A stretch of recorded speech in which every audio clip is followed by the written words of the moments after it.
Okay. Hi, everyone. Thank you for joining the session. Are you able to see me behind this podium? I'm so short, and they have these podiums so high. Are these designed for men? I don't know, tall women? So, yeah. So, if I stand like this, you'll still be able to hear me? Yeah? Okay. So, this session is streamed live, so a warm welcome to those who are joining us virtually, too. So, my colleague Aras Bozkurt from Anadolu University, Turkey, and we explored open educational practices. And as far as we know, this is the first systematic literature review on open educational practices. So it was quite interesting for us to see what the literature was saying about OEPs. So the hashtag for this session is hashtag OEP. I believe Aras is on Twitter now, ready to take your questions and comments. So please feel free to post anything to hashtag OEP. So, okay, so why OEPs? A number of scholars, including Leo and Javier, here, they argued that there is a need to improve engagement with OERs. So a focus on the process would be one way to do this. Ehler's work is quite interesting. If you haven't read it, you might be interested in reading that. So Ehler says the open education resources movement needs to move away from its heavy focus on access to process. And this is to address issues with sustainability, with quality, and many other barriers to open education. And in his paper, he talks about open learning cultures, open learning architectures. He focuses on pedagogy, so it's packed with ideas.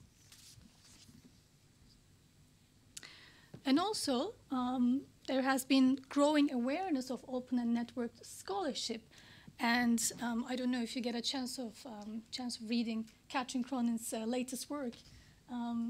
She talks about educators' lived experience, how they experience, open education in a higher education institution. So again, we also have this awareness of open and network scholarship. So our research questions, what are the trends and patterns in publications on digital open educational practices? And what patterns can be derived from a lexical and content analysis of paper abstracts? We use lots of methods for this research. It's the first time I'm presenting it here. We used descriptive statistics, content analysis. Aras did some social network analysis, and also lexical analysis. So today I'm just going to be talking about just one of these methods, the content analysis, so the counting and the coding of paper abstracts. So sampling. So we began our study by sampling all articles indexed in the Scopus database, and we looked at if the papers had open educational practices in their titles, abstracts, or keywords. We read all the paper abstracts, and also, if needed, we read the full text. The articles, most of the article, well, at least the abstract, we felt like, well, we looked at English articles written in English only, but also if they had an abstract in English, we also looked at that. So there were some Spanish papers, but they had an abstract both in English and Spanish, so we include those in the research. Okay, so as a result of this process, we looked at 54 studies in total. Any questions about the method, if you're interested in? No? Okay.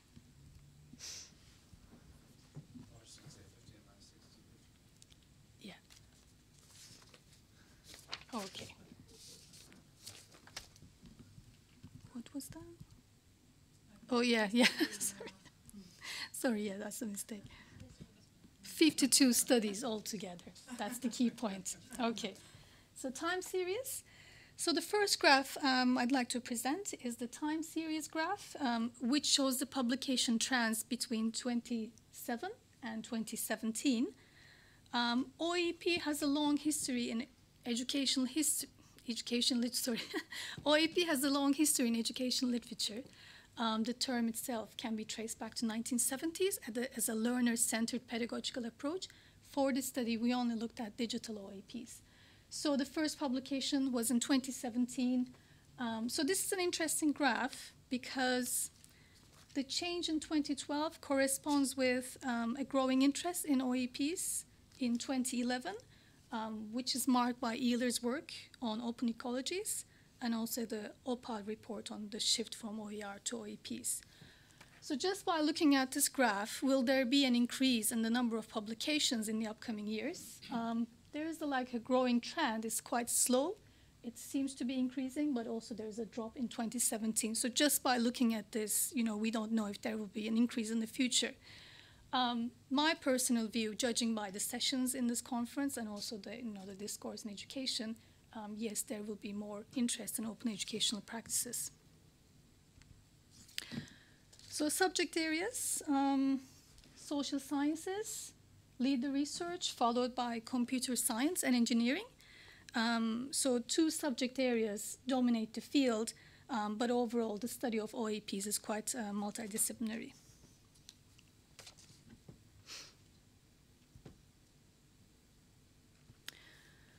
So the source types.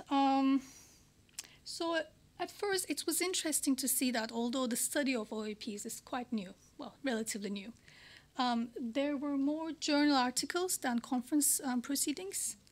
But then on closer inspection, especially when we started the content analysis, we realized that a lot of the articles, the papers, discusses OEPs in connection with OERs. So which is a much more established field of study. And sometimes the connection with OEPs was quite vague, so we had to go into the full text to see what the connection was. And another observation is that the meaning of OEP was oftentimes we didn't know what the authors were trying to say, like a focus on OE. Sometimes people would say, would use OEP and OER as if they're two completely separate things, but whereas we know that they're quite connected. Do I have 3 minutes? Yes, you have 3 minutes. 3 minutes? Really? How long is the presentation? 15. Okay, I have to be quick, sorry. Okay, so the source titles, just the first one, it's quite interesting because the first publication is published both in Spanish and English.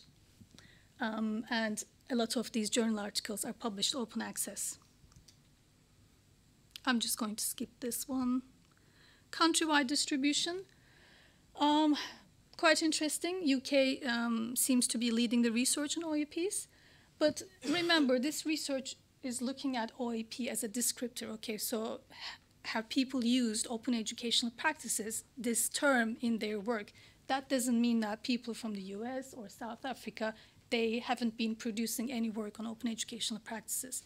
So as a term, we realized OEPs, open educational practice, is quite under-recognized in the literature.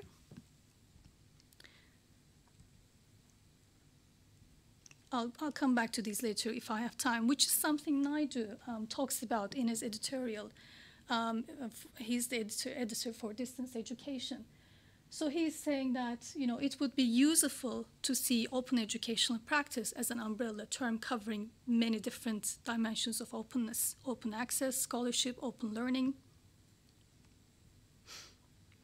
This is in line with the Cape Town Open Education Declaration. Open education is not only about open education resources. So this definition by Cronin is something I like quite. I quite like. It's looking at OEP in a broader perspective, including social networks, empowerment of learners, peer learning, participatory learning, participatory technologies. So in our study, OEPs included the experience of learning and teaching with OERs, the experience of learning and teaching in open networks and platforms, and the experience of learning and teaching with open source technologies. So this is what was coming out of the papers we looked at. And we said OEP, open educational practice, is a multi-dimensional construct, it's an interdisciplinary thing, and it's evolving constantly. based on the findings, we define it as the broad range of practices that are informed by open education initiatives and movements and that embody the values and visions of openness, which is not necessarily one thing, it's a pluralistic concept. I would love to get some feedback on this model. So again, this is based on the findings from our research. So what we're saying is open educational practices, it may mean many things, but it's a focus on the process of learning. So if you're making, say, if you're designing, creating an open education resource, the emphasis is not so much about the end product, what users or learners are seeing, using. It's about the process of making it, creating it, designing it. And it's not only about OER, it could be many things. MOOCs could be, designing a MOOC could be an open educational practice. So there are many dimensions to OEPs. Some areas that stood out in our study were open scholarship, open teaching, open assessments, and using open source software. The most emphasis on OERs, but again, it's a very broad concept. So the evolving adaptive open approaches represent that. Teresa is telling me to stop. I think I have one more. I have to talk about this though. So just give just one more minute. Okay, so practical implications. Echoing Naidu, we call for a need to use OEPs as a common descriptor for diverse open practices, especially if you're doing research, academic research. Having these descriptors are really important. So it's kind of combines different knowledges, across different combines the knowledge across different disciplines and also within specific disciplines. So areas for future study, if you're into open education practice, could be open educational cultures, open assessment of learning. I think this is something we desperately need in the UK. Open online problem-based learning and ethical issues in designing and disseminating open education resources. Thank you. This was really quick. So we can open the floor for questions. You did a grand job of keeping us moving through that, but this is such a vast field and we're just scraping the surface and it's great to have this information. Thank you. Sheila. Hi, thanks Susan, great presentation. Just when you were talking there, I'm just wondering now, I think that's really interesting work to start doing that, but I feel there's so much informal sharing and practice around OEP.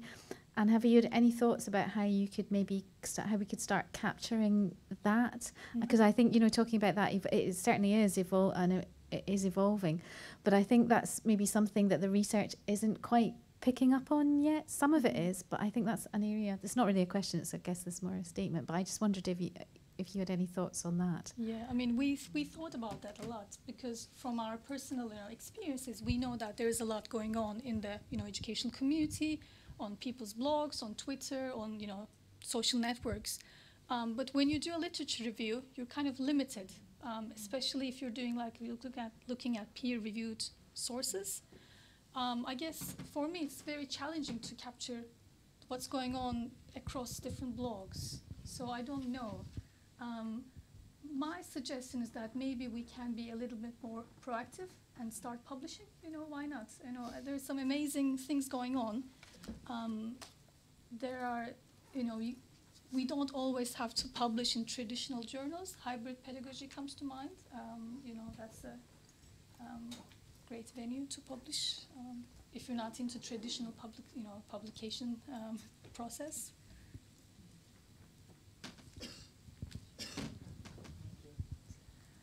That was a lovely presentation. Thank you so much. And I'd love to talk further about it with yourself and Aris.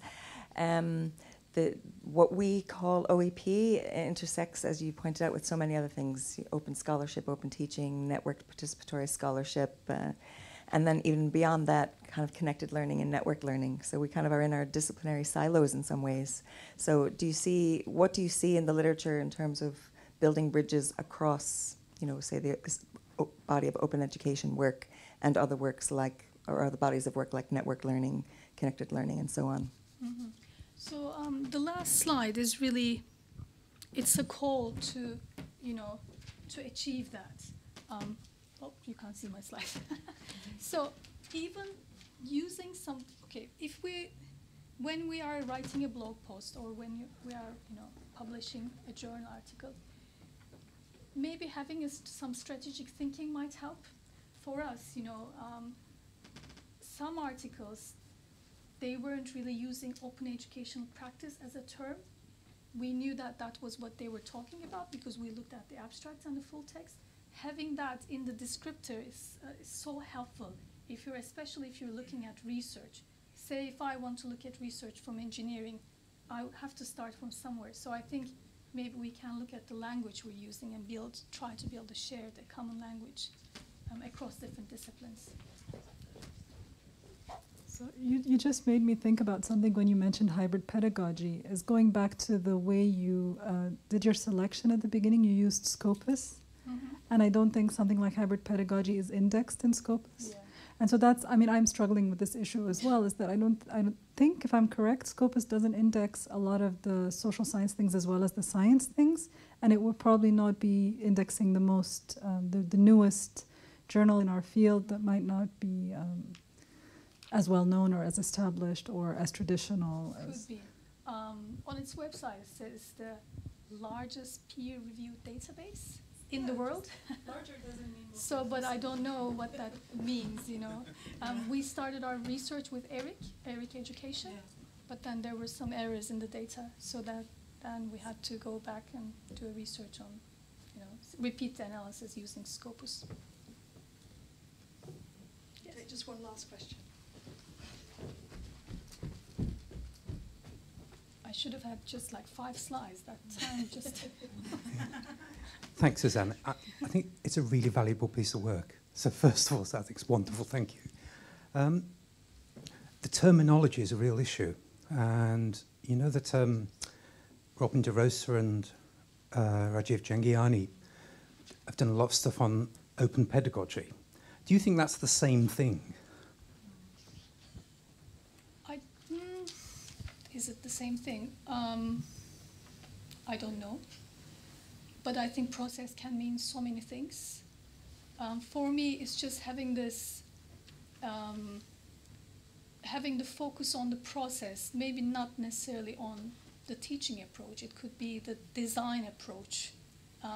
Is that pedagogy or something else? That I don't know. I have to think about that. But I think process is maybe something broader, isn't it? Pedagogy is concerned with teaching and learning. I'm thinking loud. If you have any comments, please feel free to chime in. Yeah. Yes. I think we're going to have to continue this discussion elsewhere because we've got one more to go through. Maybe you want to say something? Thank you. We'll carry on that discussion because I think